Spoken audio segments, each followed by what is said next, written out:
Sim, eu sou o professor Bairros e no tutorial de hoje nós vamos ver... Nesse tutorial vou mostrar como ligar os sensores de temperatura do tipo PT100 com 2, 3 e 4 fios nos controladores de temperatura, mas bem explicadinho, mostrando toda a teoria e, claro, eu vou mostrar também aquele segredinho para ter uma medição perfeita. Vamos lá? RTD significa Resistance Temperature Detector, um sensor de temperatura muito popular. Esse é um sensor que mede a temperatura baseado na variação da resistividade dos metais. A vantagem é a simplicidade da leitura. É só medir a resistência e pronto, já que a variação da resistência com a temperatura nos metais é praticamente linear. O dispositivo que mede a temperatura baseado na variação da resistência é chamado de termistor.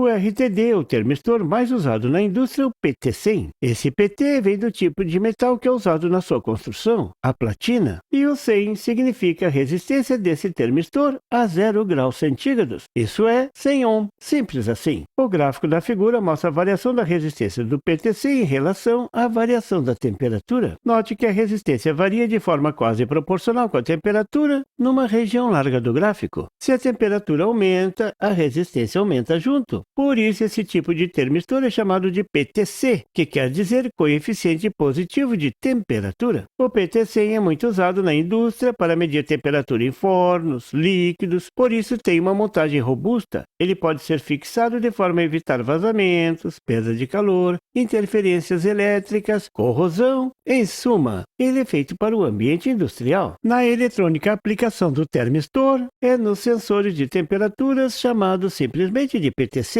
São muito usados nas fontes chaveadas como dispositivos de proteção e sensores de temperatura. Mas nesse tutorial vou me concentrar na medição do PT100, o sensor industrial.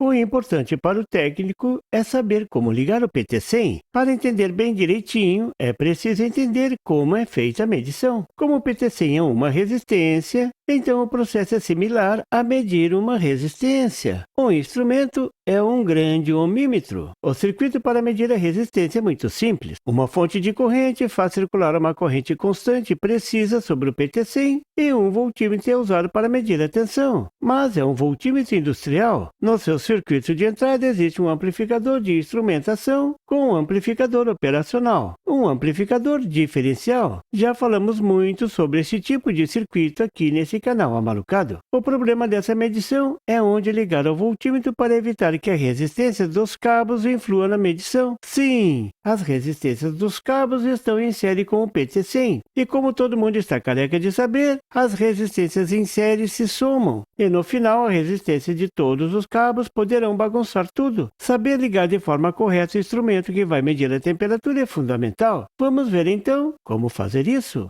Na indústria existem muitos instrumentos para medição de temperatura. Por exemplo, os controladores de temperatura, muito usados para controlar a temperatura de fornos. Pode ser um módulo de um CLP. Só para complementar, CLP é o computador que controla a máquina na fábrica. É o Arduino da máquina. Um módulo é uma espécie de shield do CLP. Quem diria que eu ia estar usando o Arduino para explicar o CLP? O CLP é muito mais antigo. Foi um dos primeiros equipamentos a usarem microcontroladores programáveis para o seu funcionamento. Claro que em breve vou falar sobre os CLPs, uma das minhas especialidades, já que eu sou engenheiro eletrônico de automação industrial. Como nesse circuito a corrente é conhecida, então a resistência é medida a partir da leitura da tensão medida pelo voltímetro, dividindo essa tensão pela corrente da fonte. Simples lei de Ohm. Valores típicos da corrente da fonte ficam ao redor de 5 mA.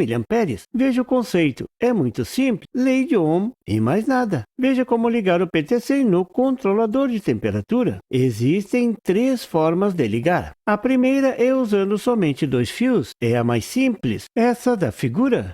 A ligação é muito simples, 2 fios e mais nada, mas não esqueça de ligar os terminais 1 e 2. Mas esse tipo de medição tem um probleminha. As resistências dos cabos de ligação entram na medição e sempre vai haver um erro. Como minimizar esse erro? A primeira providência é usar cabos de maior espessura, tipo 2,5 mm. O cabo da interligação entre os terminais 1 e 2 podem ser de espessura menor mesmo. Outra providência é só usar esse tipo de ligação se o instrumento estiver próximo do sensor de temperatura, 5 metros no máximo. Isso daria 10 metros de cabo, 5 para ir e 5 para voltar. Existe uma terceira opção, usar um PT-1000. Isso mesmo, existe um sensor de temperatura PT-1000. Esse 1000 é de 1000 ohm a 0 grau. Se a resistência do sensor é maior, então a influência do cabo é menor. Por todas essas dificuldades, a ligação a 3 fios é a menos usada. A ligação mais precisa é usando 4 fios. Esse tipo de ligação também pode ser chamada de ligação Kelvin, apesar de que aqui é uma ligação Kelvin simplificada. Claro que esse é outro tema que merece um tutorial. A ideia aqui é muito simples. Como a corrente no circuito de entrada do amplificador de instrumentação é muito baixa, a queda de tensão será desprezível nos cabos do voltímetro. Então tudo se passa como se o voltímetro fosse transportado para dentro do sensor, deixando os cabos de fora. Viu que lance de mestre? A ligação usando 4 fios é muito boa, mas não é a mais usada. A mais usada é a ligação a 3 fios. Veja como fica a ligação no instrumento. Agora são usados 3 fios somente. Não precisa aquele jump entre os pinos 1 e 2 do instrumento. Menos fios, mais rápido de ligar, mais baratinho. Viu as vantagens? O mais interessante dessa ligação é que ela é tão eficiente quanto a ligação a 4 fios. Mas como 3 fios pode compensar tão bem a influência dos cabos, vou mostrar agora.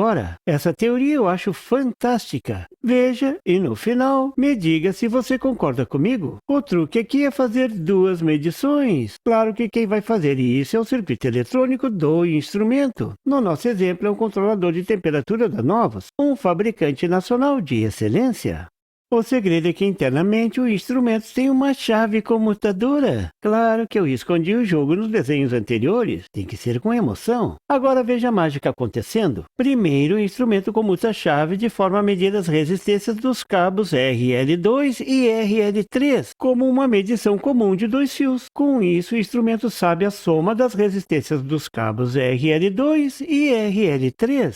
Na segunda etapa, o instrumento mede a resistência como se fosse a 2 fios, mas medindo o sensor conectado com as resistências dos cabos RL1 e RL2. Na terceira etapa, o instrumento faz um cálculo simples. Isso é muito fácil de fazer. Tudo é microprocessado hoje em dia. O instrumento subtrai a primeira medida da segunda. E veja a mágica acontecendo. Nessa subtração, a resistência do cabo comum às 2 medições é cancelada. Desaparece num passe de mágica. E se agora você fizer a sua parte, montando o circuito com todos os cabos exatamente iguais, comprimento, espessura, tipo e tudo mais, a resistência do cabo RL1 será igual à resistência do cabo RL13. Pronto! Temos o show final. RL1 e RL3 se cancelam. E fica só a resistência do sensor de temperatura limpinha. Essa eletrônica é fantástica. Tem cada uma que parecem 2. Melhor, nesse caso parecem 3. Vocês não acham?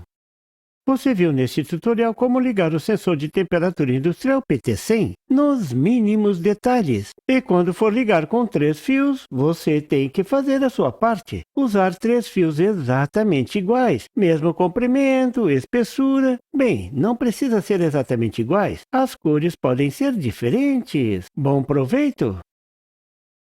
E por favor, se você não é inscrito, se inscreva e marque o sininho para receber as notificações do canal. E não esqueça de deixar aquele like e compartilhar para dar uma força ao canal do Professor Bairros. E não tem site? Tem sim! É www.bairrospd.com. Lá você encontra o PDF e tutoriais sobre esse e outros assuntos da eletrônica. E fique atento ao canal do Professor Bairros para mais tutoriais sobre eletrônica. Até lá!